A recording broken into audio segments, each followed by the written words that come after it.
Copa আমেরিকার ৪৮তম আসর বসতে যাচ্ছে যুক্তরাষ্ট্রে। অংশ নিচ্ছে উত্তর ও দক্ষিণ আমেরিকার ১৬টি দেশ। বাংলাদেশ সময় শুক্রবার ভোরে উদ্বোধনী ম্যাচে বর্তমান চ্যাম্পিয়ন আর্জেন্টিনার প্রতিপক্ষ কানাডা। যুক্তরাষ্ট্রে দ্বিতীয়বারের মতো বসছে কোপা আমেরিকার শ্রেষ্ঠত্বের লড়াই। ৪৮তম এ আসরে অংশ নিচ্ছে উত্তর ও দক্ষিণ আমেরিকার ১৬টি দেশ। ৪ গ্রুপে ভাগ হয়ে প্রথম পর্বের খেলায় অংশ নেবে দলগুলো। ২১ জুন আর্জেন্টিনা কানাডা ম্যাচ দিয়ে শুরু হওয়া এই প্রতিযোগিতা শেষ হবে ১৪ জুলাই। ফাইনাল হবে ফ্লোরিডার হার্ড রক স্টেডিয়ামে।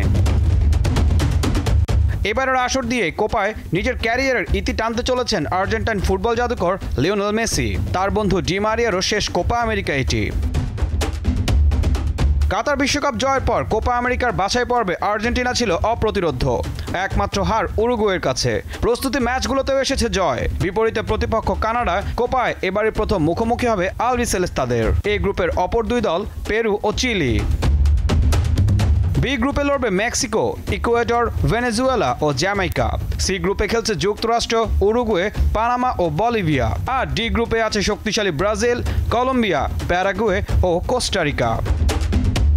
ঈশান হাসান, দীপ্ত স্পোর্টস।